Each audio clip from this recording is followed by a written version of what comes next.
Assalamualaikum warahmatullahi wabarakatuh, sahabat sejuta kisah. Bagaimana dengan rutinitas Anda di hari ini? Berjalan lancar sesuai dengan apa yang sudah Anda harapkan? Mudah-mudahan seperti itu. Nah, kembali berjumpa dengan kami, channel yang setiap hari selalu menyuguhkan cerita-cerita misteri yang menarik untuk Anda simak. Kali ini, kami akan berbagi sebuah kisah misteri yang berjudul Kos Angker, Yogyakarta. Kisah ini terjadi di tahun 2015, tepatnya ketika seorang anak yang baru lulus SMA dan diterima di sebuah universitas negeri di Yogyakarta. Itulah aku. Perkenalkan, namaku Iwan, berasal dari kabupaten di Jawa Tengah yang hampir tidak semua orang tahu. Maklum, karena kabupaten penghubung, jadi wajar apabila tidak semua orang tahu. Seperti mahasiswa baru pada umumnya, aku mencari tempat tinggal yang nyaman untuk bertahan hidup. Aku hanya bergantung kepada kakakku untuk mencari tempat tinggal alias kos, karena kebetulan kakakku dulu berkuliah di Jogja, dan kebetulan pula dengan kampus yang sama. Tak butuh waktu lama untuk mencari kos, yaitu bekas kos kakakku yang dulu ditinggalinya selama 2 tahun. Bentuk rumah kos ini bisa digambarkan seperti bangunan tua yang luas, bangunan tua yang hanya terdapat 10 kamar, ditambah dengan kesingupan yang bisa dirasakan ketika memasukinya. Ramai tapi sepi, luas tapi sempit, mendekap dan dingin.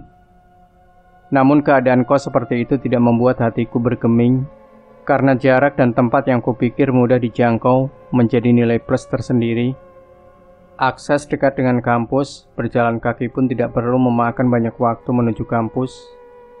Banyak pilihan untuk makan dan dekat dengan tempat belanja untuk kebutuhan sehari-hari. Tanpa pikir panjang, aku memilih tempat itu untuk menjadi tempat tinggal di perantauan dan memulai kehidupan baru menjadi mahasiswa. Kamarku sendiri berada di pojok, dekat dengan wastafel yang berdampingan dengan kaca tua dan bersinggungan langsung dengan pintu belakang yang mengarah ke kebun pisang. Ketika pertama kali menempati rumah itu, aku melihat dan mencoba menelisik di setiap sudutnya. Tak jarang hawa merinding hinggap dengan sendirinya, terutama ketika di pergantian siang dan malam. Hawa itu sangat terasa. Maklum, karena hanya terdapat 10 kamar, dan bisa dibilang antar penghuni kos jarang berinteraksi satu sama lain, yang membuat suasana sunyi seperti tidak ada kehidupan. Hanya terdengar suara deringan alarm setiap pagi dan lantunan lagu NDX ketika malam mulai tiba. Aku mulai mencoba petualangan baru. Petualanganku dimulai ketika berkenalan dengan beberapa teman dan mencoba beradaptasi dengan sesuatu yang kuanggap berbeda. Mencoba bertemu dan menjalin keakraban dengan beberapa orang, dan bertemulah dengan para gerombolan yang disebut-sebut bisa menjadi tongkat estafet perjuangan mahasiswa. Teman-temanku menjulukinya kos jahat yang terdiri dari 11 orang. Mereka semua punya karakter yang berbeda dan gaya yang berbeda-beda. Apalagi kebanyakan dari mereka berasal dari kota besar, berbeda denganku. Hanya berasal dari kabupaten kecil. Kebetulan salah satu dari mereka bernama Teguh, tinggal satu atap denganku, menempati kamar depan dekat dengan pintu masuk. Seringnya intensitas bertemu dan berkumpul, timbul keakraban yang mulai terjalin di antara kami. Mulailah membuat grup untuk para komplotan ini. Kami selalu bersama, dan anehnya selalu memilih kamarku menjadi tempat berteduh atau singgah. Tak jarang obrolan malam kami ditemani dengan sebotol orang tua untuk menambah kehangatan dan keakraban di antara kami. Bisa dibilang kamarku tidak hentinya terdapat aktivitas manusia lalu lalang selama 24 jam. Pagi, sore, dan malam, teman-teman selalu bergantian datang dan pergi. Memang kamarku cukup luas, bisa dibilang nyaman dan didukung lokasi yang strategis. Tak jarang penjaga kos maupun tetangga kos sering menegur kami. Ya, mungkin karena kami yang keterlaluan dan tidak kenal waktu. Ketika diriku rindu akan kampung halaman, lalu lalang manusia yang terjadi di kamar seketika lenyap, dan kamar Teguh menjadi destinasi kedua. Tetapi Teguh adalah orang yang cukup tertutup pada waktu itu, dengan orang yang sangat sederhana, religius. Tak jarang setiap selesai melaksanakan sholat, dia selalu mengaji dan melanjutkan dengan membaca sebuah buku di tangannya. Berjalan 1 bulan, aku sangat jarang diperlihatkan ataupun diganggu makhluk astral, walaupun selalu mendengar adanya gosip maupun cerita tetangga rumah tentang keangkeran rumah yang kutinggali. Apalagi kegiatan manusia yang cukup tinggi membuat adanya penolakan dengan cerita yang kudengar tentang keangkeran rumah ini. Tetapi itu salah. Kegiatan manusia yang cukup tinggi ternyata tidak menutup kemungkinan makhluk gaib menampakkan eksistensi mereka. Ini berawal ketika 2 orang yang lebih sering bermalam di kamarku, yaitu bernama Arif dan Ade. Di suatu malam Ade membawa beberapa botol mimi enak, dan tanpa pikir panjang, diputarlah gelas untuk menikmati malam sembari bermain PS. Tanpa disadari, waktu sudah menunjukkan pukul 2 pagi. Dengan kondisi setengah tiang, Arif memutuskan untuk tidur bersamaan denganku. Dan Ade yang masih melanjutkan dengan obrolan ringan pagi itu. Saat sedang asik-asiknya, tiba-tiba Arif mengerang dengan ekspresi marah. Aku dan Ade lantas melihat Arif yang masih dalam keadaan tidur. Suasana seketika berubah mencekam, seperti ada angin yang datang dari luar masuk dari arah pintu. Tengkuk panas dan hati mulai bergetar, seperti bertemu dia saat pertama kali berjumpa. Aku dan Ade bingung dengan suara yang dibuat Arif. Tak lama Arif tiba-tiba berbicara dengan bahasa Sunda, dan yang bisa kami tangkap hanyalah, anak ini jangan diajak nakal dan harus berperilaku baik. Begitulah perkataan yang keluar dari mulutnya, sosok yang ada di tubuh Arif. Berbicara panjang lebar, padahal aku dan Ade sebenarnya tidak mengerti apa yang dikatakan oleh sosok itu. Arif mulai bergerak seperti penari dan mengerang semakin keras. Karena panik, Ade langsung mengeluarkan sebuah Al-Quran dan membacakan surat apapun dengan tujuan agar sosok itu segera keluar dari dalam tubuh Arif. Ade tidak menghiraukan dengan apa yang dilakukan sebelumnya. Walaupun dia mengaku ketika membaca Al-Quran sempat ngeliyeng karena efek minuman malam itu. Alhasil tidak ada hasilnya. Sosok itu malah semakin marah dan menunjuk kami seperti mengutuk dengan apa yang kita perbuat sebelumnya. Kami kebingungan karena sosok itu menasihati dengan bahasa Sunda. Kami hanya mengangguk dan mengiyakan dengan semua yang keluar dari mulut Arif. Akhirnya sosok itu memangku tangan seperti berpamitan dan memberi wejangan yang sampai saat ini tidak tahu artinya. Dengan gerakan seperti orang kesurupan pada umumnya, gerakan seperti menarik sesuatu dari dalam tubuhnya, dan tak lama berselang, Arif tersadar dengan keadaan lemas dan bertanya, "Aku kok pusing ya?" Tanya Arif sedikit kebingungan. "Matamu kui, kowe berkesurupan," jawabku lantang. Beberapa menit kemudian, Arif bergegas ke kamar mandi untuk wudhu dan sholat. Aku dan Ade yang masih kebingungan dengan apa yang sebenarnya terjadi. Selesai sholat, Arif bertanya apa yang terjadi pada dirinya.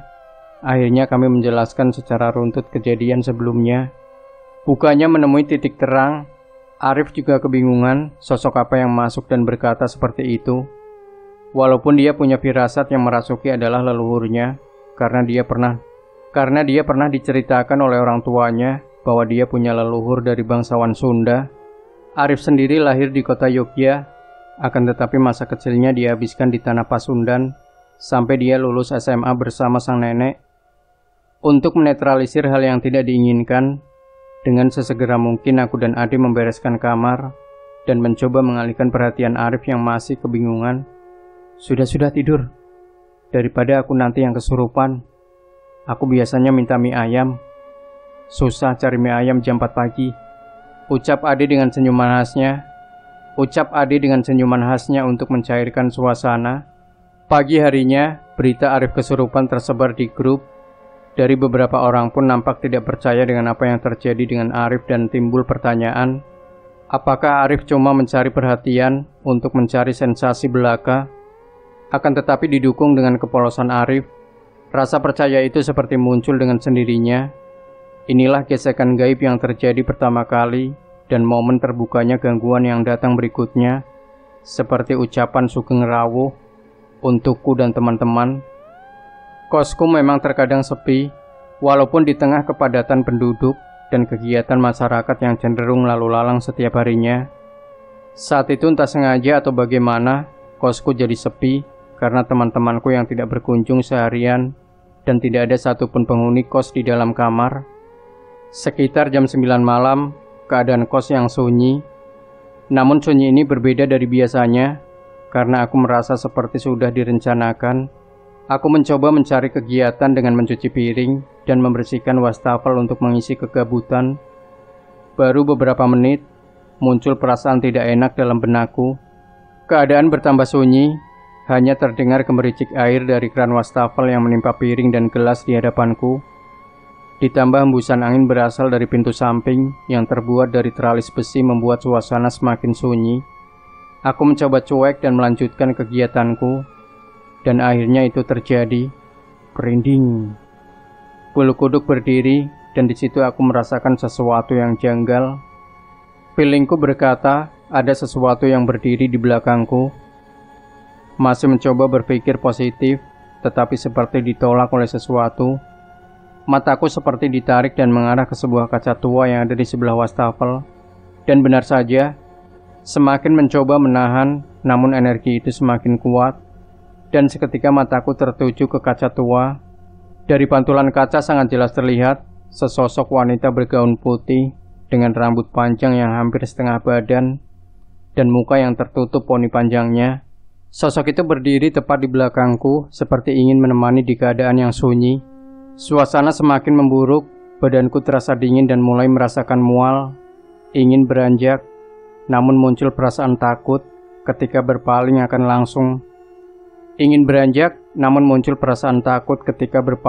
langsung berhadapan dengan sang wanita. Terus mencoba melawan, namun apa dikata, sosok wanita tidak segera hilang dari pantulan cermin. Rasa mual semakin bertambah dan mulai merasakan lemas, seperti ada energi yang diserap. Aku terus memberanikan diri mengucap kalimat Allah dan membaca surat sekuat-kuatnya.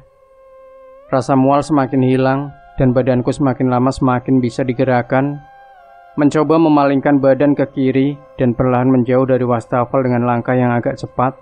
Seketika aku langsung berlari menuju kamar untuk mengunci pintu dan menutup gorden kamarku. Langsung ku ambil sebuah Al-Quran dan membaca setiap ayat yang ku bisa.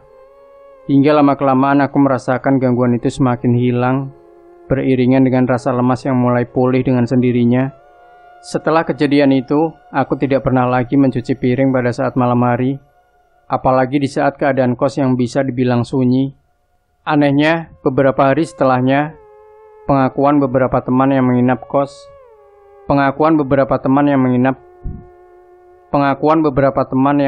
di kos sering bermimpi bertemu dengan sosok wanita yang sama persis dengan yang kulihat malam itu.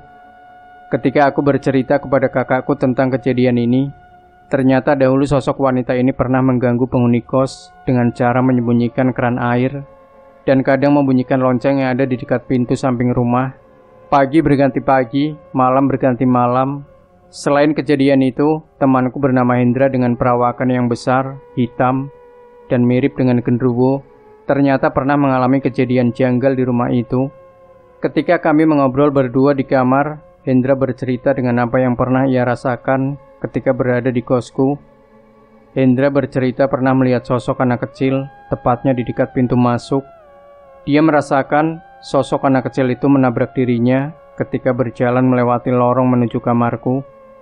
Kami sempat berdebat itu manusia atau makhluk gaib. Namun dalam benakku terbersit pertanyaan, itu anak siapa? Secara logika tidak ada yang mempunyai anak di kos waktu itu, karena memang penghuni lain masih berstatus mahasiswa. Hendra juga menambahkan pernah mendengar suara tertawa wanita tepat di pagar dekat dengan pintu masuk. Bahkan dia samar-samar melihat sesosok wanita bergaun dengan wajah yang penuh kebencian, duduk di sebuah kursi di sebuah kos wanita yang tepat bersebelahan dengan kosku. Kejadian anak kecil yang dialami Hendra masih menjadi pertanyaan di benakku, karena aku sendiri belum pernah diperlihatkan sosok anak kecil yang diceritakannya. Seketika semua itu terjawab dengan cerita Ade, juga melihat sesosok anak kecil. Bedanya Ade melihat sosok itu dengan jelas seperti manusia biasa. Ade menceritakan ketika dia tidur di kamar dan tepat di jendela kamar, Ade melihat sesosok anak kecil, rambut pendek dengan muka tersenyum seperti ingin berkenalan. Karena Ade adalah orang yang cukup pemberani, dia mencoba menatap sosok itu dan memastikan siapa anak kecil itu. Lama-kelamaan anak kecil itu menggelengkan kepala dan memancarkan senyuman. Mak printing. Ade lemas dan bergetar melihat sosok itu memperlihatkan gigi dan mata yang memerah. Ade segera menutup gorden kamar bertujuan untuk menghilangkan gangguan. Ade sebenarnya ingin membangunkan anak-anak yang sedang tertidur karena takut mengganggu dengan apa yang dia lihat. Dia mengurungkan niat dan lebih memilih untuk pulang tanpa membereskan dan mematikan PC yang dipakainya malam itu. Kejadian yang dialami Wahyu dan Ade menambah list sosok gaib yang ada di kosku waktu itu. Karena awalnya hanya ada satu sosok wanita yang kulihat dengan jelas saat mencuci piring, bertambah dengan sosok anak kecil yang dialami teman-teman. Walaupun aku sendiri merasa antara tidak sadar atau belum pernah bergesekan dengan sosok anak kecil itu, gesekan yang ada seperti beruntutan, tetapi memiliki jangka waktu yang cukup panjang. Pernah di suatu malam, sekitar 5 orang mengobrol yang tidak penting sembari bermain game. Semua berjalan dengan semestinya. Karena kebelet pipis, aku segera berpaling dari posisiku sendiri. Dari posisi itulah aku seperti melihat seorang berbaju hitam di dekat pintu, tepat di sebelah Arif, yang kebetulan dari kelima orang berkaos hitam. Awalnya berpikir biasa saja, dan secara sadar ada orang di titik itu. Setelah dari kamar mandi, yang awalnya melihat orang di depan pintu, aku merasa seperti kehilangan sosok yang kulihat di dekat pintu. Loh, yang tadi di sini siapa ya? Tanya aku dengan kebingungan. 5 orang menatap secara bersamaan. Bajilat, kirain cuman aku doang yang ngerasa. Salah seorang menyeletuk. Aku juga tadi ngerasa kayak ada yang pergi. Ditambah Ade sembari melihat sekeliling kamar. Ternyata dari kelima orang, 3 orang menyadari bahwa ada 1 orang lagi yang hilang dari pandangan kami. Panik itu pasti, tetapi kami tetap berlagak bodoh dan menganggap itu hanyalah sebuah halusinasi yang kebetulan bersamaan. Kami mencoba mengalihkan suasana yang ada agar tidak mencekam, walaupun rasa penasaran itu masih terngiang tentang siapa yang ada titik itu sebelum pergi ke kamar mandi. Oh ya, di rumah ini ada peraturan dari penjaga kos. Apabila ingin mencuci baju, sangat haram hukumnya mencuci di jam 1 malam. Tempat cuci baju sendiri ada di pojok sebelah kiri, tepatnya di atas sumur yang menjadi sumber kehidupan sehari-hari. Antara percaya atau tidak sebenarnya, tetapi ketika ada salah satu penghuni kos baru datang, karena mungkin belum di-briefing oleh penjaga kos, dia mencuci baju tengah malam, dan pagi harinya sanyo di rumah itu tiba-tiba mati. Setelah dicek, ternyata salah satu part sanyo terbakar, dan salah satu dari penghuni menghubungi penjaga kos saat itu juga. Tak lama penjaga kos datang dan mulai mencari asal-muasal kerusakan. Tanpa pikir panjang, penjaga kos langsung menghubungi penghuni baru. Dan di situ penjaga kos bertanya, apakah di malam sebelumnya dia mencuci baju di malam hari. Dia mengiyakan dan penjaga kos langsung memarahinya tentang larangan mencuci baju tengah malam. Dia bingung dan mengaku tidak tahu menau dengan larangan ini. Penjaga kos akhirnya luluh dan mengerti kesalahannya dengan tidak memberitahu tentang larangan itu. Aku sendiri masih penasaran kenapa ada larangan seperti itu. Dan dalam benakku ingin membuktikan apakah itu benar-benar terjadi. Suatu malam, aku sengaja mencuci baju lewat tengah malam. Memang tidak ada sesuatu yang janggal dan tidak ada sesuatu seperti kejadian wanita saat mencuci piring. Selesai mencuci, aku segera menjemur baju tepat di lantai atas yang posisi tangga tepat di depan sumur. Ternyata gangguan malah kurasakan ketika menjemur pakaian di lantai atas. Ketika satu persatu baju kuletakkan, dari ekor mataku terlihat sosok putih yang berjejer dengan pohon pisang yang ada di bawah. Aku tak peduli dan menghiraukan itu, namun lama-kelamaan sosok putih itu makin besar dan seperti bergerak dari depan ke belakang. Mungkin karena mataku yang penasaran dengan apakah sosok putih itu. Tak lama badanku segera berpaling dan fokus melihat secara seksama kebun pisang yang ada di bawah. Beberapa menit kemudian, terlihat dengan jelas sesosok pocong dengan beberapa bercak darah tepat di sekitar muka. Pocong itu terus bergoyang dan seketika hilang dari pandanganku. Aku yang pemberani ini secara otomatis berlari meninggalkan ember yang masih ada baju basah di dalamnya. Turun dengan keadaan ngos-ngosan, bahkan tak terasa di bagian kaki terkena sayatan karena tergores sesuatu. Aku pun mengunci pintu rapat-rapat. TV ku hidupkan dengan volume yang agak keras, mencoba mengalihkan perhatian dari sosok yang kulihat di kebun pisang. Bahkan sebuah bantal ku jadikan penutup mata, karena takut tiba-tiba sosok pocong itu muncul di sela-sela ventilasi kamar. Entah mengapa pada saat itu aku merasakan energi yang berbeda. Energi pocong ini lebih menguras tenaga daripada sosok wanita di wastafel. Ketakutan itu hinggap di pikiranku malam itu. Tidak tahu kenapa selalu terbayang sosok pocong dengan mukanya yang berdarah-darah.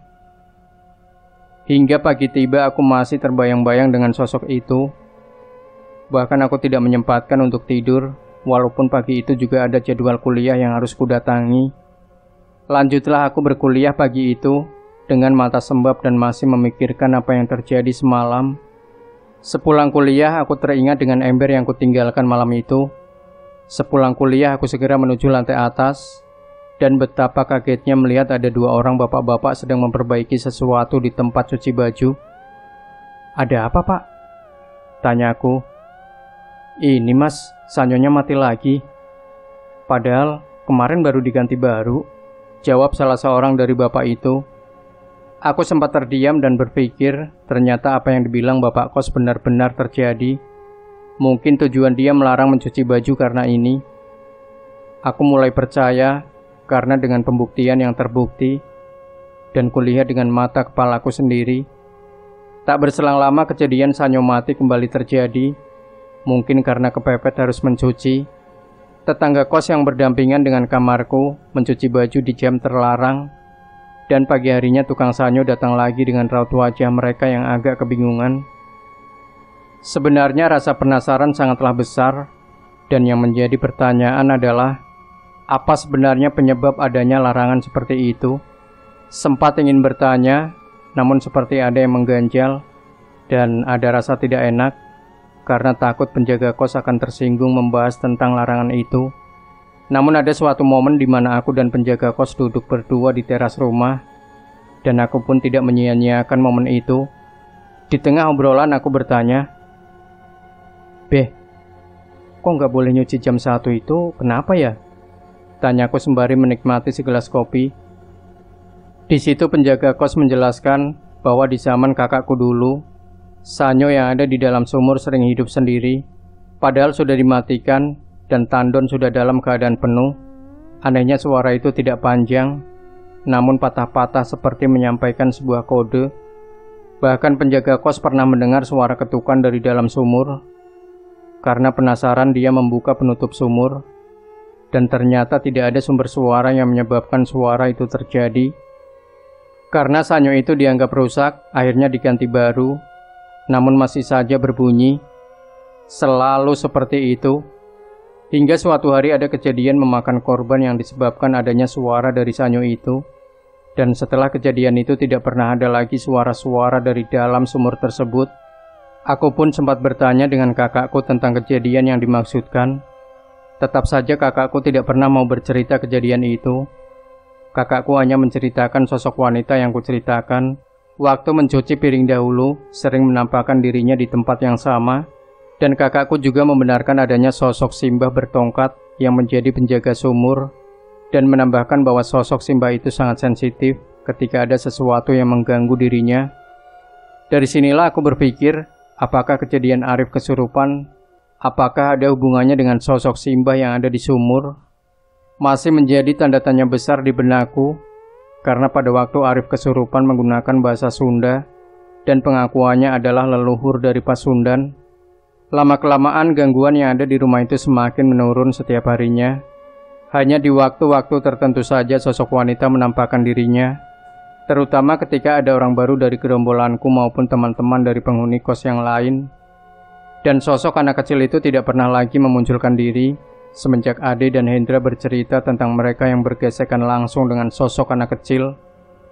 Bentuk gangguan yang masih nyata hanyalah berupa suara wanita tertawa dan suara air keran yang tiba-tiba hidup. Itu pun bisa dihitung jari. Tak jarang mereka memainkan lampu rumah dan sering menjahili dengan mematikan saklar listrik. Tidak tahu kenapa gangguan itu lama-kelamaan tidak membuatku takut. Bahkan aku dan gerombolanku sering membuatnya menjadi bahan bercandaan. Dan tak jarang menantang ketika mereka mulai memunculkan kehadirannya.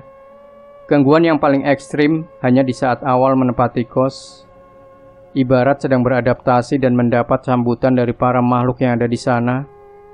Mungkin itulah yang dinamakan ucapan selamat datang atau sugeng rawuh kepada penghuni baru agar selalu menjaga tata krama.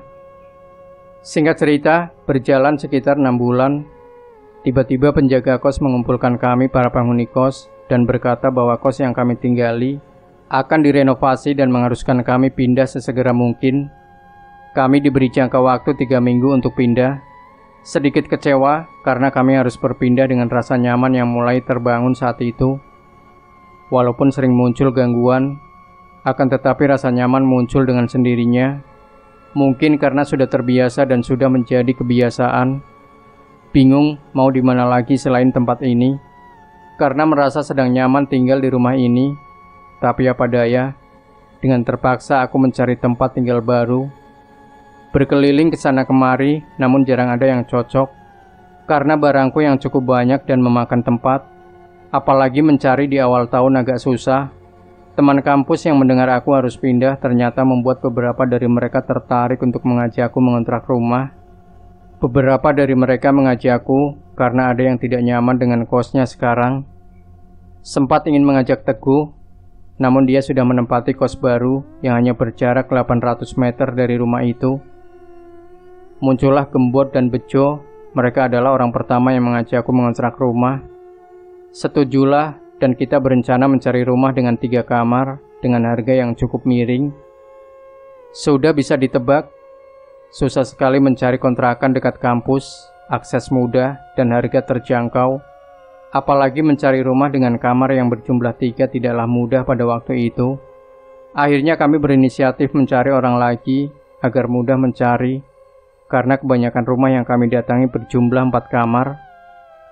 Namanya rezeki, tiba-tiba Hendra menelponku dan menawarkan diri untuk ikut kami bertiga mengontrak rumah. Hendra berani mengorbankan uang kos yang masih tersisa 6 bulan, dengan alasan agar dia bisa bangun pagi dan berkuliah, seperti mahasiswa pada umumnya. Tapi memang waktu itu kuliah Hendra semester 1 hancur lebur. Faktor malas dan sering begadang membuatnya melewatkan beberapa mata kuliah. Apalagi posisi kamar kos yang berada di ujung membuat teman-teman lain jarang masuk, apalagi hanya untuk sekedar membangunkan Hendra. Cukup senang dan lega mendengar Hendra bergabung. Mulailah perjalanan baru dan kehidupan kami bersama Gembot, Bejo, dan Hendra. Kami berempat mulai mencari kontrakan, berkeliling Jogja, dan mencari tempat yang kami pikir strategis. Cerita kos jahat telah usai. Aku, Gembot, Bejo, dan Hendra mencari kontrakan dan mendapat kontrakan yang bisa dibilang strategis. Walaupun ketika mencari kontrakan kami dikejar waktu dan kesusahan karena mencari kontrakan di awal tahun. Kontrakan yang kami dapat berlokasi dengan strategis dan mantap, tepatnya di daerah Condong Catur dekat terminal. Dengan waktu yang singkat kami semua senang mendapat kontrakan. Ya, walaupun apa adanya. Kontrakan yang apa adanya pasti ada apanya. Pertama kali melihat rumah ini sangat berbanding terbalik dengan ekspektasi ya. Ya biasa, ekspektasi kami kontrakan yang Las Vegas, ber-AC, tingkat, kolam renang, basement, dan ART. Ternyata semua berbanding terbalik dengan ekspektasi kami. Sedikit kecewa dan sedih, tapi apa boleh buat. Dengan waktu yang mendesak, syukur kami dapat kontrakan apa adanya yang ada apanya. Kontrakan kami berdekatan dengan kuburan tua yang di sampingnya terdapat rumah joglo Jawa dengan pendoponya nan megah. Rumah joglo Jawa itu dihuni oleh tokoh yang wingit dan dia adalah tokoh masyarakat setempat yang konon katanya salah satu keluarga dari abdi dalam keraton. Mungkin karena daerah yang cukup jauh dari kampus. Di sekeliling kontrakan kami banyak juga rumah hunian yang tidak bertuan. Dan tak jauh dari kontrakan juga terdapat pohon beringin yang menjadi ikon dari dulu sampai sekarang. Selain yang disebutkan tadi, tepat di sebelah kontrakan kami terdapat sepeta kebun yang lama tak terurus dengan beberapa tumbuhan yang cukup rimbun. Ditambah lagi pohon talok yang menjulang tinggi tepat di samping rumah. Suasana kontrakan kami yang sunyi, sepi dan senyap ketika jam menunjukkan pukul 9 ke atas. Apalagi gang depan kontrakan ketika sudah jam 19.00 bisa digambarkan seperti lorong kecil hitam yang mendekap ketika melewatinya. Ketika jam menunjukkan 19.00 ke atas, sudah jarang ada orang yang melewati kontrakan kami. Ya, karena suasananya yang seram dan harus melewati kuburan tua, yang membuat orang-orang berpikir dua kali untuk melewati gang itu. Ditambah anjing penjaga toko Jawa yang sering menggonggong ketika melihat sesuatu yang melintas, dan tak jarang mengejar orang-orang yang sempat menatap anjing itu ketika melewati gang. Begitulah karakteristik kontrakan yang kami tempati dahulu. Dengan lokasi dan karakteristik kontrakan yang sangat strategis seperti yang digambarkan tadi, keadaan di dalam rumah juga tidak jauh berbeda. Kondisi di dalam sangat memprihatinkan karena komponen bangunan kontrakannya yang tidak terawat, apalagi banyak tempelan cat ataupun tembok di mana-mana, dan juga bak mandi yang sudah rusak, sudah tidak layak pakai. Terkadang hanya kecoa, musuh bebuyutan anak kos, dan tikus-tikus got yang berkeliaran ketika malam hari. Sirkulasi udara bisa dibilang kurang memadai. Itu bisa kami rasakan ketika siang hari harus menyalakan kipas sekencang mungkin. Rumah ini bisa dibilang sangat kecil dan sempit. Bahkan seorang dari kami pernah berkata, rumah ini tidak layak dibilang rumah. Ketika kami sudah berpindah dan benar-benar bisa menempati, kami semua tidak langsung menempati rumah itu karena bertepatan dengan libur semester. Berjalan beberapa bulan, akulah yang pertama menempati rumah karena kebetulan rumahku yang terdekat dari Jogja. Hari pertama menempati kontrakan dengan keadaan yang gembira dan senang karena berpindah ke tempat baru dan mencoba petualangan baru dengan angan-angan hidup bersama satu rumah. Ternyata kegembiraan itu tidak bertahan lama. Di hari pertama aku sudah diberi sebuah sambutan hangat. Tepat pukul 23.00 di keheningan malam dan kesendirian, tiba-tiba terdengar suara gending Jawa disambi dengan alunan sinden lirih yang mengiringi. Suara itu terdengar lirih, namun pada saat itu aku merasa suara yang terdengar seperti semakin dekat dan semakin dekat. Suara itu sangat lembut dan jelas bahwa yang menyanyikannya adalah seorang wanita. Tidak hanya suara, bau harum bunga kantil yang semerbak mulai tercium. Awalnya kupikir itu adalah bau yang berasal dari kuburan di dekat kontrakan. Akan tetapi itu salah besar. Aku mencoba berinisiatif untuk keluar rumah dan melihat sekitar rumah joglo. Karena pada saat pindahan rumah, aku sempat mendengar beberapa orang yang berlatih gending Jawa tepat di selasar rumah joglo. Di saat melihat joglo itu, ternyata rumah joglo benar-benar kosong dan tidak ada aktivitas sama sekali. Di saat itu pula suara itu masih terdengar jelas dengan sayup-sayup sinden yang mengiringi. Aku masih mencoba melihat dan memastikan dari manakah suara itu berasal. Ketika aku masih mencoba mencari sumber suara, tiba-tiba dari arah timur, seorang warga berperawakan preman yang datang menemuiku. "Ngapain, Mas? Anak baru ya?" "Iya, Pak. Saya mendengar suara gamelan ya, Pak. Tapi suaranya nggak ngerti dari mana." "Oh alah, itu cuman minta kenalan yo. Orang baru biasanya ya gitu-itu, santai aja." Begitulah sambutan spesial dari sang penghuni kontrakan di hari pertama. Dan dari percakapan dengan salah seorang warga, mungkin hal tersebut menekankan bahwa eksistensi mereka ada dan mendiami tempat itu. Hari demi hari kami lewati, peristiwa-peristiwa aneh kami lalui. Eksistensi mereka selalu ada dan hadir di tengah-tengah kami. Kejadian gaib satu persatu kami alami. Namun ada sesuatu yang membuat kami betah hidup di sana selama 2 tahun, yaitu kebersamaan dan kadang kejadian yang ada hanya kita jadikan sebuah candaan. Setelah semua anak kontrak datang dan menghuni kontrakan, kami mulai beradaptasi bersama di rumah itu. Sama seperti kejadian awal, kejadian gamelan yang kualami kembali terjadi. Kala itu pada sore hari dengan suasana surup-surup, suasana peralihan dari sore ke malam, yang konon katanya di suasana tersebut adalah jam dimulainya aktivitas di dunia lain. Waktu surup-surup bertanda berakhirnya permainan di dunia nyata dan berawalnya permainan di dunia sebelah. Di Jawa sendiri saat semasa surup, anak-anak biasanya disuruh oleh orang tua untuk pulang ke rumah. Apabila tidak pulang, konon diculik wewe atau makhluk halus. Ketika aku dan Hendra sedang mengobrol santai sembari menikmati secangkir kopi dan satu batang rokok di tangan, aku mendengar lagi suara itu. Kamu dengar gak? Dengar apa? Suara gamelan. Ya nggak mungkin lah. Masa jam segini gamelan, Des? Ngawur tenan. Tapi aku kok magreng, agak merinding ya. Ketika aku dan Hendra mencoba memastikan suara itu, tiba-tiba tercium bau semerbak bunga yang entah dari mana asalnya. Iya, tapi aku kok samar-samar ya baunya. Kalau bau kembang, paling juga baru ada yang nyekar di kuburan kali. Masa nyekar sore-sore, Nyuk? Tapi ini aku yakin kembang. Memang pada saat itu dalam benakku teringat dengan kejadian malam itu. Namun aku mencoba berpikir jernih dan tak ambil pusing. Karena takut anak-anak akan takut dan tidak mau melanjutkan kontrakan dengan gangguan yang terjadi di awal-awal menempati rumah. Tak terasa sudah 1 bulan kami menempati kontrakan. Konflik dan drama kami alami, entah itu secara nyata maupun gaib. Ada salah satu teman kontrakan kami bernama Gembot.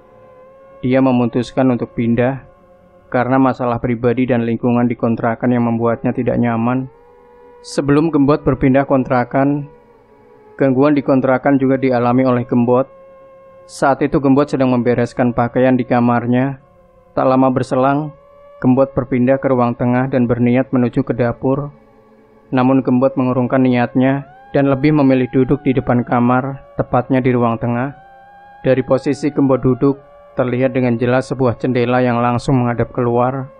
Gembot yang sedang fokus dengan telepon genggam di tangannya, sesekali menengok ke arah kamar, dan tiba-tiba dari sela-sela jendela, terlihat sosok perempuan yang menatapnya dari balik jendela. Mak Tratap. Gembot yang melihat sosok itu dengan jelas, seketika beranjak dan berlari ke arah kamarku. Kenapa kamu, Bot? Kok pakai lari? Anjing, Wan. Tadi aku melihat apa ya? Jelas banget ada gadis di jendela kamarku. Ah, yang bener. Jangan guyon loh. Beneran, sumpah. Nggak guyon aku. Sempat terjadi perdebatan di antara kami. Aku sempat meyakinkan Gembot, namun dia bersikeras bahwa apa yang dilihatnya benar-benar nyata dan bukan halusinasi semata. Bahkan dia tidak berani lagi tidur di kamarnya dan lebih memilih tidur di kamarku beberapa hari, hingga akhirnya dia benar-benar angkat kaki dari kontrakan kami. Kejadian awal juga dialami Bejo. Bejo ini orangnya jarang mandi, mageran, penakut, dan tingkahnya seperti anak kecil. Peristiwa itu terjadi saat Bejo tidur waktu surup. Bejo yang tertidur dari surup, saat tengah malam Bejo terbangun, dan dalam keadaan setengah sadar dan samar-samar melihat sosok makhluk berkepala gundul dari jendela kamarnya. Antara sadar dan tidak sadar, Bejo mencoba membuka mata dan menatap sosok itu untuk memastikan apa yang dilihatnya. Sosok itu tidak segera hilang dari pandangannya. Bejo yang awalnya penasaran, tiba-tiba tersadar bahwa apa yang dilihatnya adalah sosok makhluk astral. Seketika Bejo memalingkan pandangannya dan membalikkan badannya membelakangi jendela sambil menarik selimut untuk menutupi pandangan dari sosok itu dan berharap sosok itu hilang dari balik jendela. Memang hal itu pertama kali dialami Bejo, dan apa yang dilihatnya adalah mimpi buruk dalam hidupnya, melihat sosok berkepala gundul. Hendra Si Gendruwo. Mengapa kami menjuluki Hendra Si Gendruwo? Perawakan Hendra yang besar, tinggi, dan hitam sangat mendukung perwujudan Hendra mirip Gendruwo. Surga duniawi menjadi gambaran seorang Hendra, karena semua hal duniawi yang kalian cari pasti ada di sosoknya. Hendra pertama kalinya mengalami hal yang tidak wajar, tepat pada siang hari. Ketika itu Hendra keluar dari kamar. Dia biasanya sering ke ruang tengah menuju jendela, dekat pintu masuk, sekedar duduk sembari menikmati udara segar. Keluarlah Hendra saat itu, berjalanlah Hendra ke depan.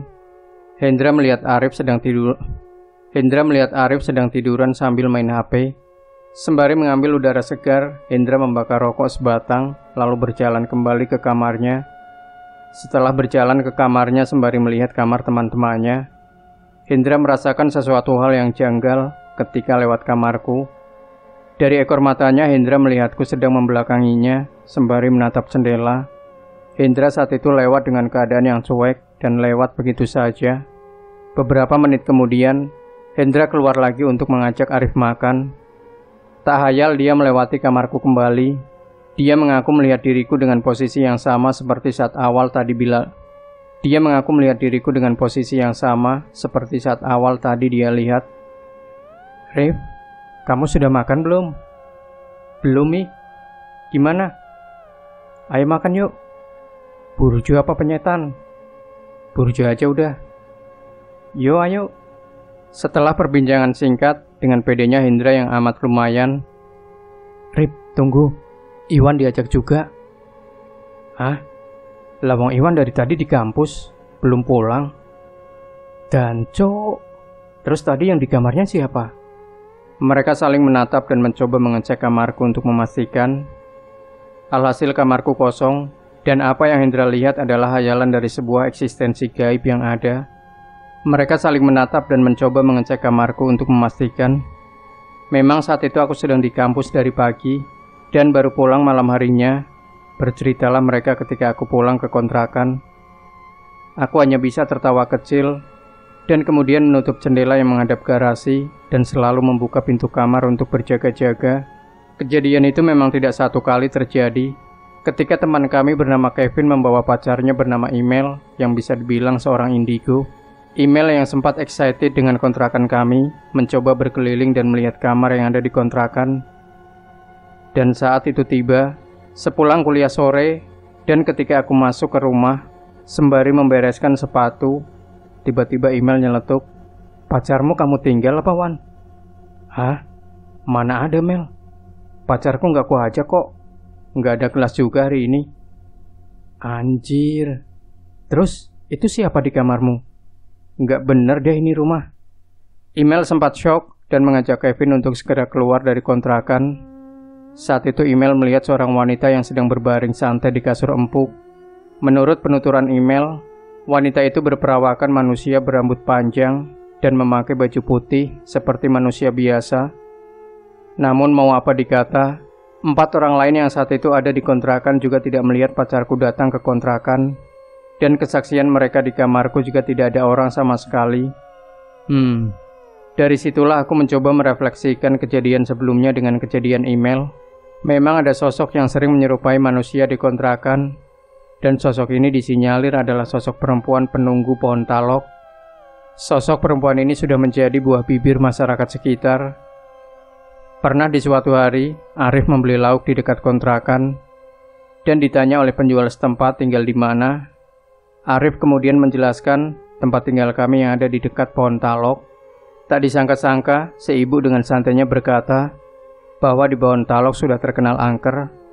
Bahkan sudah dikenal ada sosok wanita di pohon talok yang pernah mengganggu kos wanita dengan cara menampakkan diri di pagar dan jendela kamar kos yang tidak jauh dari kontrakan kami. Perempuan ini digambarkan memiliki rambut panjang, dengan muka rusak dan jubahnya yang penuh darah, mungkin seperti kuntilanak pada umumnya. Setelah kejadian Email, aku mencoba menenangkan teman-teman lain yang terlanjur panik. Padahal ya sebenarnya aku sendiri merinding. Hehehe. Kami sempat berdiskusi dengan mencocokkan kejadian Hendra dan Email yang hampir sama. Karena awalnya kami berpikir bahwa itu hanyalah hayalan semata. Ketika kami sedang asik mengobrolkan dan mencari tahu, tiba-tiba terdengar suara yang berasal dari arah depan. Jadi, suara itu terdengar sangat keras, bahkan mengagetkan semua orang yang ada di rumah. Bajinguk. Apa itu? Kami semua terkejut dan menoleh ke kanan kiri Dengan kondisi yang sudah dari awal horor, ditambah suara yang datang tiba-tiba mengagetkan kami semua. Dengan rasa penasaran, disertai rasa deg-degan, kami pun berjalan ke depan untuk mengecek dari mana sumber suara tersebut datang. Dan ternyata suara tersebut dari kamar Bejo. Suara menggelegar itu berasal dari plafon kamar Bejo yang jebol. Jebolnya plafon tersebut akibat dari perkelahian sengit dua makhluk, yaitu antara kucing dan tikus. Karena pasca jebolnya plafon, kami sempat mendengar derap langkah kaki yang saling mengejar dan melihat seekor kucing yang lari dari kamar Bejo. Oleh karena itu, akal rasional kami beranggapan bahwa jebolnya plafon adalah ulah dari dua makhluk itu. Anehnya lagi, kami yang melihat plafon berserakan di sekujur tubuh dan kasur Bejo cukup terheran karena Bejo tidak terbangun dari tidurnya. Ketika salah satu dari kami membangunkannya, dengan senyuman delogoknya berkata, "Meteor, meteor, meteor." Plafon yang hancur dianggap sebagai meteor dari angkasa yang jatuh ke kamarnya. Bisa-bisanya gitu. Kejadian-kejadian aneh sering kami alami di kontrakan tercinta. Tidak ada yang tahu menahu hal tersebut terjadi karena apa. Bahkan masih menjadi pertanyaan, apakah yang kami rasakan juga dirasakan oleh penghuni sebelumnya? Oh ya, ada part yang terlupa. Ketika Gembot angkat kaki dari kontrakan, tak perlu lama kami mencari pengganti. Ariflah yang mengganti Gembot dan menghuni kamar Gembot. Berjalan 1 tahun, kami juga dapat teman kontrakan baru. Dia memilih keluar dari universitas negeri ternama di Bandung dan pindah ke salah satu universitas swasta di Jogja. Ia bernama Adit. Adit adalah teman SMA Bejo. Pertama kali datang di kontrakan, Adit adalah orang yang murah senyum dan tak banyak bicara, namun sering melakukan hal aneh dan kadang di luar nalar. Lucunya, Adit dikenal dengan pribadinya yang sering bersih-bersih sembari menyalakan dupa. Aku yang melihat keseharian Adit merasa curiga dan menduga Adit bukanlah orang yang biasa saja. Adit sendiri adalah seorang yang bisa dianggap menjadi tombak dari segala sesuatu dariku yang selama ini tertutup dan menjadi peka sampai sekarang. Memang aku sudah punya kemampuan melihat makhluk tak kasat mata dari SMA, namun hanya sekilas dan tidak sepenuhnya.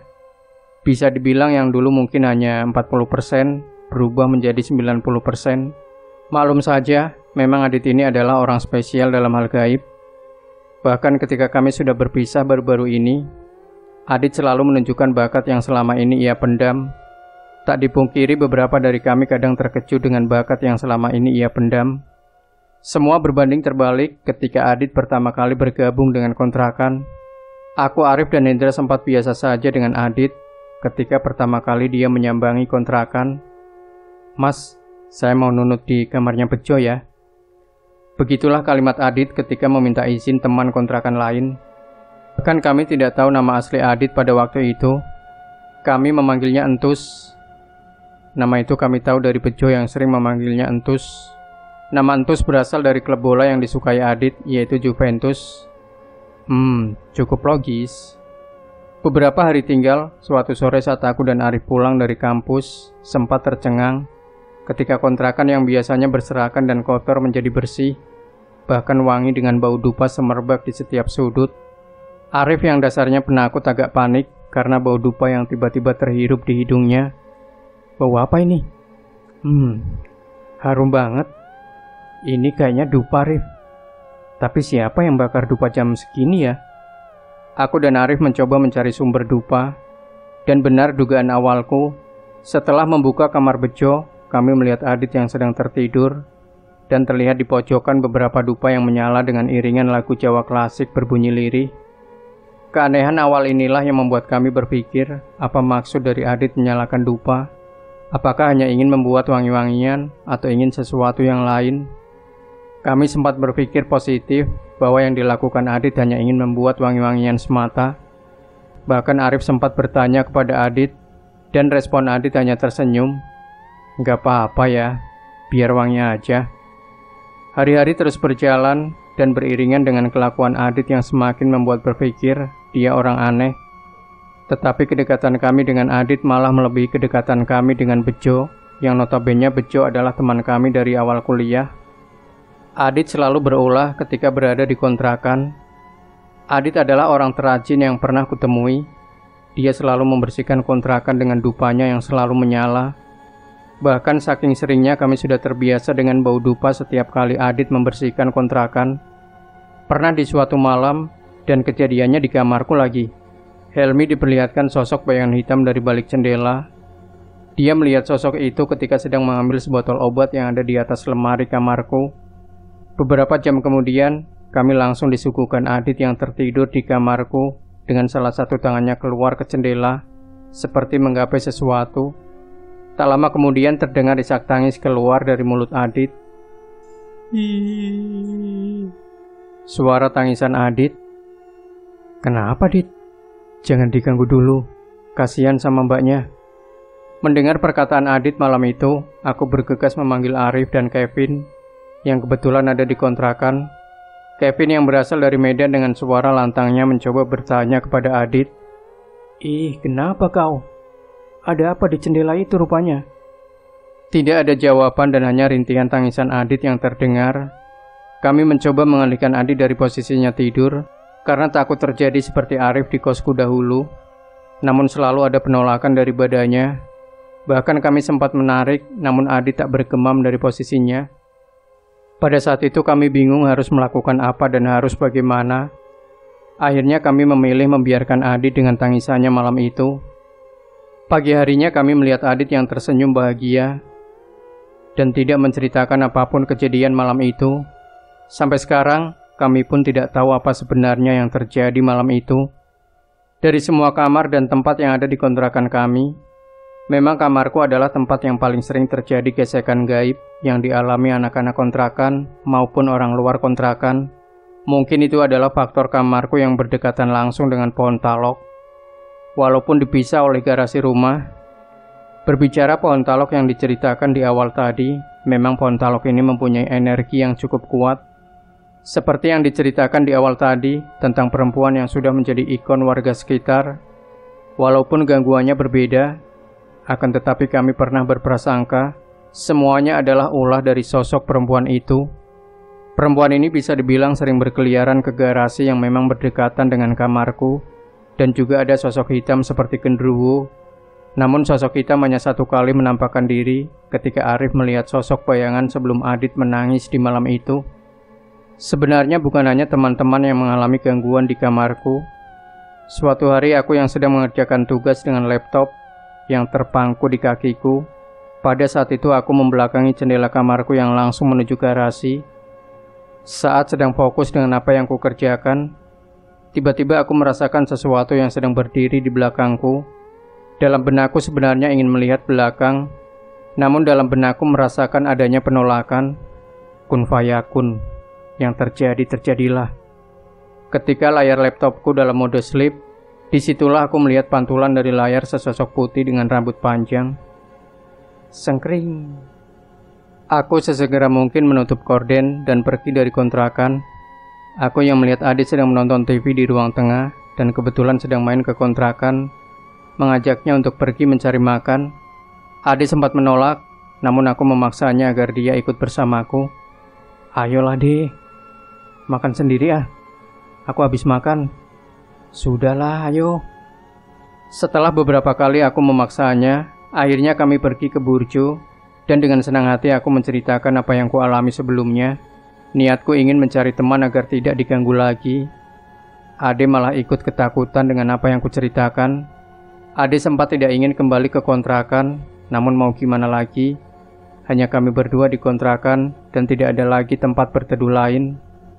Tak disangka-sangka, ketika kami kembali ke kontrakan dan melewati kuburan, aku dan Ade benar-benar mendengar suara wanita. Suara itu terdengar jelas, dan kami berdua yakin itu bukanlah suara manusia. Ade yang panik menggeber motornya sekencang mungkin. Bahkan kami berebut masuk ke kontrakan dengan motor Ade yang sempat terjatuh di depan teras rumah. Belum selesai semua berlanjut ketika kami sudah di dalam rumah. Aku dan Ade yang tidak mau di kamarku kemudian berinisiatif tidur di kamar Arif.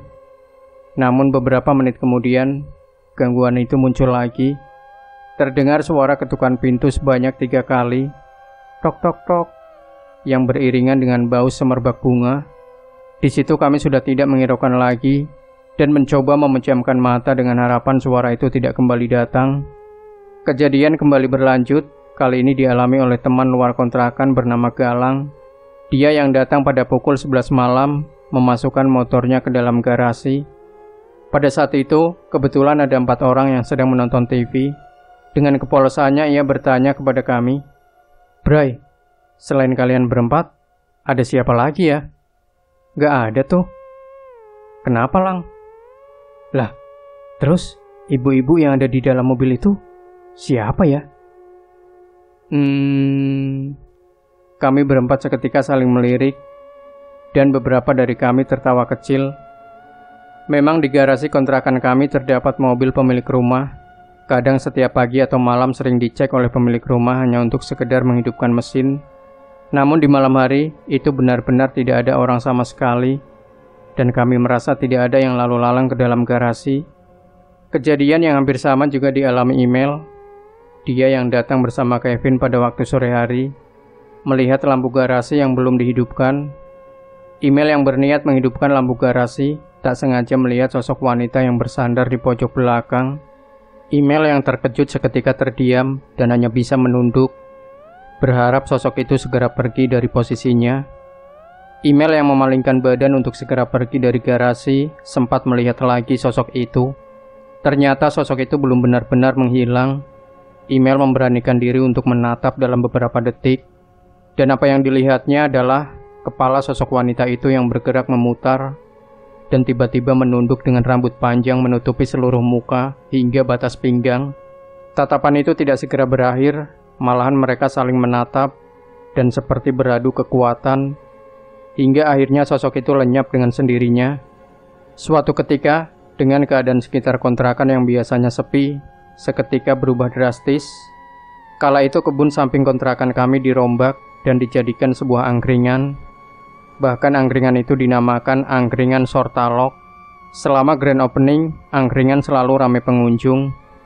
Maklum, karena memang pemilik angkringan adalah ketua pemuda setempat. Walaupun kami bersyukur karena dekat dengan tempat makan yang berdempetan, namun kami sering terganggu karena di hari-hari tertentu sering disulap menjadi tempat karaoke dan mabuk. Tak jarang kami melihat botol orang tua yang berserakan dan beberapa sampah kacang yang mengotori beberapa bagian depan garasi kontrakan kami. Di suatu malam ketika aku dan Adit mengobrol ngalor ngidul, dan tanpa aba-aba Adit berkata kepadaku, "Kalau begitu nggak benar ya.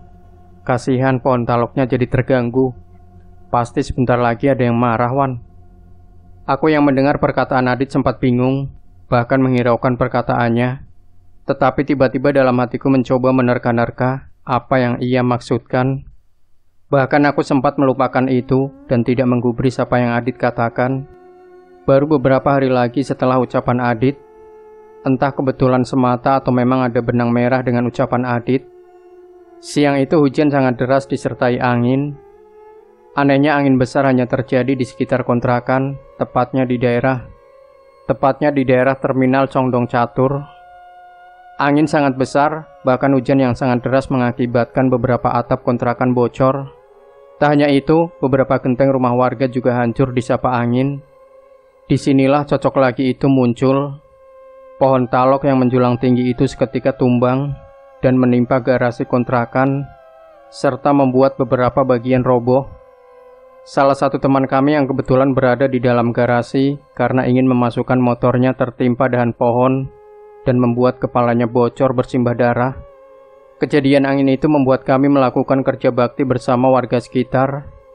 Garasi kami yang hancur bahkan dengan senang hati diperbaiki bersama-sama dengan warga sekitar secara gotong royong.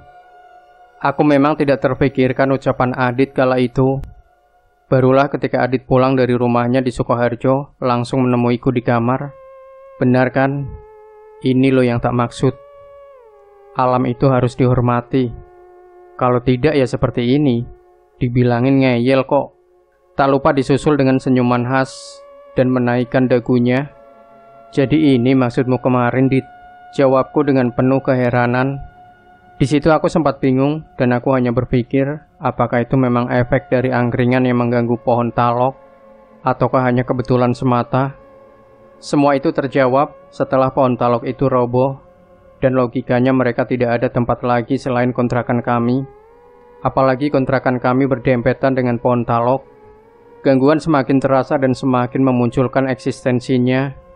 Setiap malam Adit selalu menyalakan dupanya, bahkan sempat membuat ramuan harum-haruman yang dicampurkan ke bak mandi, yang katanya untuk keselamatan kita bersama.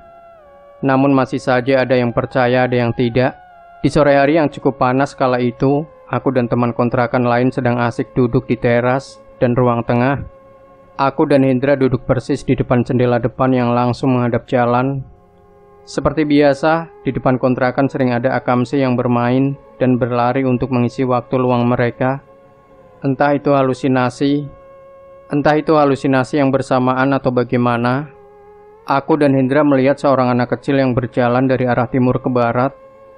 Kami melihat anak kecil ini dari sela-sela jendela yang terbuka.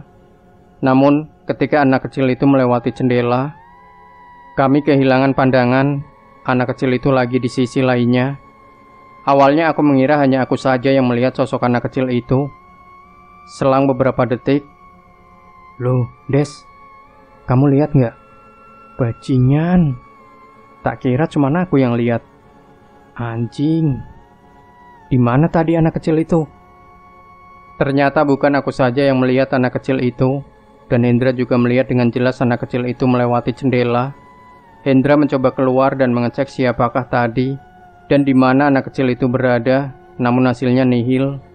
Tak sampai di situ, aku dan Hendra mencoba mencari gerombolan anak-anak yang sedang berlarian. Namun kami tak menemukan anak yang menggunakan baju berwarna hijau dengan kepala yang agak pelontos. Mereka semakin menunjukkan energinya. Kala itu listrik padam dari siang hingga malam hari. Aku dan teman-teman sampai mati kutu karena tidak bisa berbuat apa-apa. Bermain kartulah kami ditemani lilin yang selalu menyala untuk menjadi sumber cahaya. Kami yang cukup terhibur dengan beberapa candaan yang dilontarkan sempat syok ketika terdengar suara guyuran air dari kamar mandi. Biur. Wait. Kami saling bertatap muka dan menghitung siapa saja yang ada di dalam lingkaran kartu. Dan wow, tidak ada yang berpaling dari lingkaran malam itu. "Terus, siapa itu yang di kamar mandi?" celetuk Ilham. "Ya demit, apalagi?" jawab Galih dengan muka yang agak kusut. "Nggak ngerti lagi mati lampu apa ya? Bikin perkara aja," ketus Ilham dengan emosi. Kami sebenarnya agak takut, namun apa daya, suara itu mau tidak mau harus kita cari tahu sumbernya. Ilham memberanikan diri mengecek kamar mandi, dan hasilnya lantai kamar mandi benar-benar kering, tanpa ada bekas air sama sekali. Lucunya, Ilham mengambil gayung di kamar dan dibawanya ke ruang tengah. "Sudah, tak bawa saja, daripada nanti buat mandi lagi." Memang begitulah teman-teman, kontrakanku dahulu. Saking seringnya mengalami dan terbiasa membuat gangguan hanya sebuah lelucon semata, dan tak jarang pula kami menantang apa yang mengganggu kami, walaupun dalam hati kecil kami, "Mbok sudah, tolong beneran." Paling epik dan paling menggembarkan adalah kejadian Hendra yang saat itu sedang berada di kontrakan sendirian. Kebetulan teman-teman kontrakan lain sedang nongkrong di salah satu kafe teman kami di daerah Condong Catur. Kembali hanya kebetulan atau bagaimana, saat itu kami sedang bercerita kejadian gaib selama di kontrakan. Tiba-tiba Hendra menelpon salah seorang dari kami. "Cuk, tolong kesini, sumpah, tolong." Dengan nada gemetar dan terdengar tangisan dari Hendra. Kami sempat menghiraukan Hendra dan kami kira hanya candaan semata. Tak lama Hendra menelpon lagi dan merengek meminta anak-anak untuk segera datang. Singkat cerita, kala itu Hendra mendengar suara ketokan pintu berkali-kali. Karena dia baru saja bangun dari tidur pulasnya, dia tidak menggubris suara itu. Ketukan pintu itu semakin keras dan berulang berkali-kali. Karena penasaran, Hendra membuka pintu dan jeng-jeng. Hendra diperlihatkan sosok nenek tua dengan baju Jawa dan wajah yang keriput yang benar-benar langsung bertatapan dengannya. Hendra langsung membanting pintu dan bersembunyi di kamarnya. namun ketukan pintu berpindah mengetuk pintu kamarnya beberapa kali. Karena ketakutan itulah, akhirnya Hendra memanggil anak-anak lain untuk segera kembali ke kontrakan. Kejadian Hendra yang mungkin paling menggemparkan saat itu. Apalagi saat itu tidak hanya anak kontrakan yang datang. Beberapa warga juga ikut melihat apa yang sebenarnya terjadi. Karena Hendra sempat berteriak keras dan meminta tolong dari dalam rumah. Bahkan kejadian itu sempat menjadi buah bibir di antara teman-teman kami.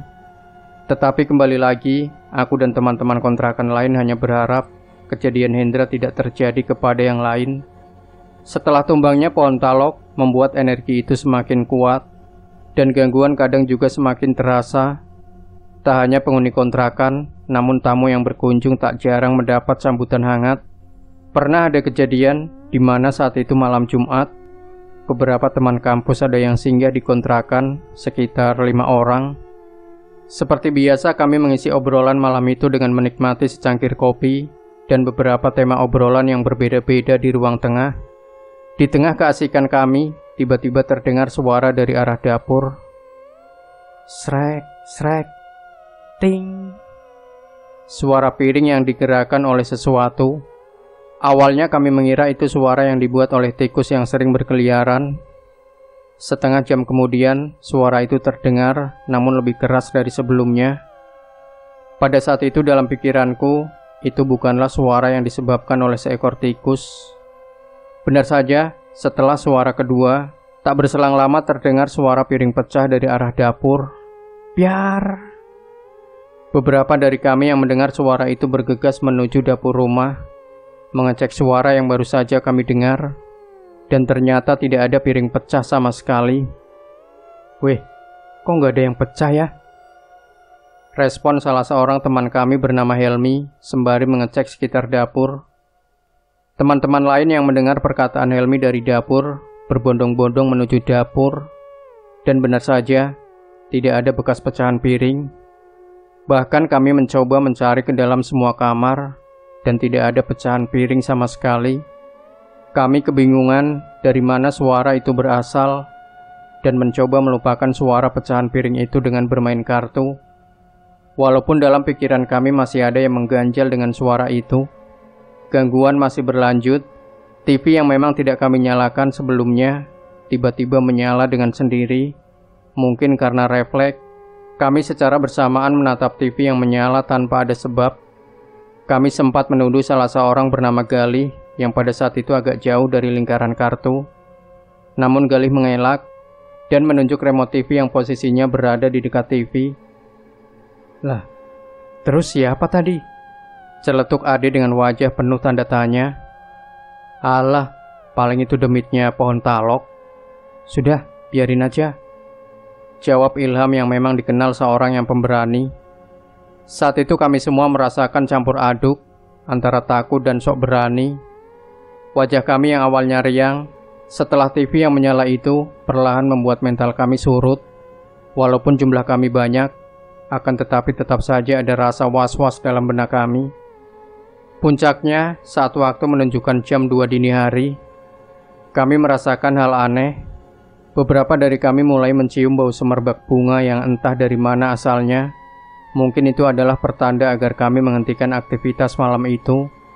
Bau semerbak bunga itu semakin kuat, dan betapa kagetnya kami ketika mendengar suara dari arah depan. Srek, srek, srek. Suara itu terdengar jelas dan kami semua mendengarnya. Arif dan Galih dengan penuh inisiatif membuka pintu depan, dan hasilnya... Astagfirullah. Apa itu? Arif berteriak kemudian membanting pintu dan berlari terbirit-birit menuju kamarku. Disusul Galih yang berlari ke arah kamar Hendra. Mungkin karena respon melihat Arif dan Galih yang berlari ketakutan, beberapa dari kami berlari menyusul mereka berdua, dan hanya menyisakan aku dan Ilham yang masih bertahan di ruang tengah. Aku dan Ilham saling menatap beberapa detik dan bingung harus berbuat apa. Tak berselang lama, Ilham mencoba mencairkan suasana dengan mengajak teman-teman berkumpul kembali ke ruang tengah. Ilham mencoba menenangkan teman-teman yang lain dan menanyakan apa yang sebenarnya dilihat oleh Arif dan Galih. Sudah toh ya. Malah jadi takut ini loh, Sebenarnya apa sih yang dilihat? Tanya Ilham. Bajingan, kalau ini beneran, jelas banget tadi itu. Tunggu, sebentar lagi, jawab Galih. Setelah semua dianggap tenang dan siap, kami berkumpul kembali ke ruang tengah dengan beberapa wajah pucat dan penuh ketakutan. Apalagi Arif yang benar-benar sudah tidak bisa berkata-kata, hanya bisa menghisap rokok dengan tangan yang gemetar. Galih yang masih punya sedikit energi mencoba menceritakan apa yang dilihatnya. Galih bercerita, dia melihat sosok wanita berjubah putih, rambut panjang dan berjalan dengan membawa sebuah tongkat. Sosok itu hanya terlihat sekejap dan hilang seketika. Hal itulah yang membuat Arif dan Galih berlari ketakutan.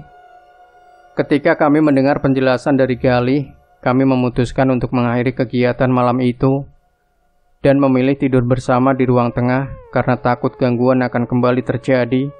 Gangguan-gangguan yang selalu kami alami lama-kelamaan membuat kami jenuh dan tidak betah tinggal di rumah itu. Seperti yang kuceritakan di awal, cerita tentang keadaan rumah yang bisa dibilang bukan rumah yang layak. Rumah semakin tidak layak dan banyak bagian rumah yang mulai rusak. Dari cat tembok yang mulai terkelupas, pintu rumah yang rusak, sanyo yang mulai aus, dan keadaan rumah yang sudah tidak nyaman dipandang mata. Di tahun terakhir kami tinggal di situ, ternyata masih ada makhluk yang belum kami ketahui sebelumnya, dan sesuatu yang cukup mencengangkan. Seperti yang dialami oleh pacarku bernama Pita. Siang itu Pita memutuskan untuk singgah ke kontrakan sambil menunggu jam kuliah sore, dan saat itu hanya ada Arif yang masih tertidur pulas. Dia datang bersama teman akrabnya bernama Ida dan langsung masuk ke dalam kamarku. Pita yang sebelumnya sudah mengetahui kejadian-kejadian yang pernah terjadi di kamarku, memang kadang merasa was-was. Maklum, Pita memang dikenal seorang yang penakut. Singkat cerita, Ida yang sedang keluar untuk membeli makan, otomatis meninggalkan Pita sendirian di kamarku. Pita yang sedang fokus dengan gadgetnya, tak sengaja melihat sesuatu dari arah pintu. Dari ekor matanya dia melihat sesuatu seperti bola mata dengan sesuatu yang panjang, menjulur ke bawah. Pita mengira itu hanyalah bayangan dari sebuah benda. Ketika dia mencoba menatap, ternyata apa yang ada di pintu adalah sosok kepala dengan rambut panjang. Ah! Pita berteriak dan tak hayal membuat Arif terbangun dari tidurnya. Arif berlari menemui Pita yang menangis dengan menutup kedua wajahnya dengan sebuah bantal. Arif kebingungan dan tak tahu harus berbuat apa. Bahkan ia tak tahu apa yang sebenarnya terjadi. Pita terus menangis tanpa henti, dengan Arif yang terus menanyakan dan mencoba menenangkan Pita. Ida yang kembali dari mencari makan terheran-heran melihat Pita yang menangis dengan Arif yang duduk di sampingnya. Ida sempat bertanya kepada Arif, "Rif, ini kenapa?" "Aku juga nggak tahu kenapa. Aku aja kebangun dengar dia teriak. Duh, bingung aku. Udah, nelpon Iwan aja. Suruh cepat pulang." Arif menelponku dan menjelaskan apa yang terjadi dengan Pita. Aku yang panik, tak hayal bergegas pulang. Dan sesampainya di kontrakan, ternyata sudah banyak orang yang datang dan sedang mendengar cerita Pita saat itu. Pita bercerita apa yang dilihatnya dan anak-anak kontrakan yang mendengar semua terheran-heran. Karena para penghuni kontrakan belum pernah bergesekan dengan sosok ini. 2 minggu sebelum kami berpindah ke rumah baru, kami semua membereskan beberapa perabotan dan membersihkan beberapa sudut rumah.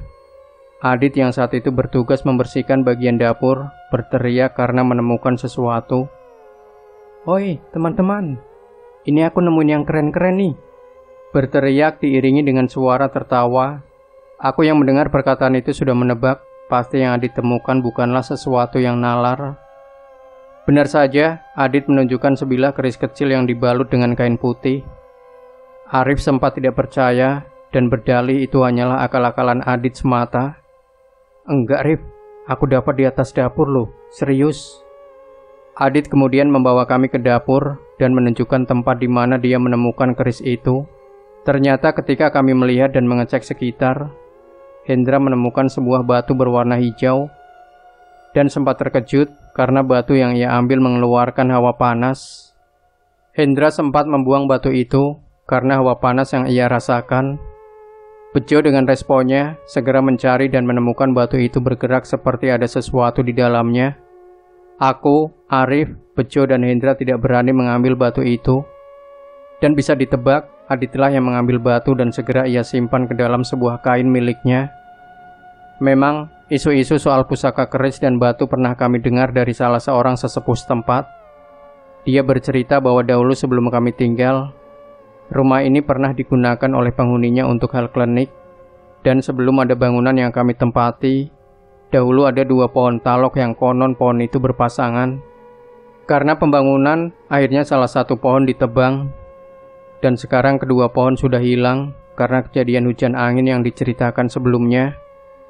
Masih banyak sebenarnya gangguan yang kami alami, tetapi hanya beberapa saja yang kami anggap sebagai paling mengganggu dan masih kami ingat sampai sekarang. Beberapa bulan yang lalu kami sempat untuk mengecek keadaan rumah kontrakan itu, dan ternyata bentuknya tidak berubah sama sekali.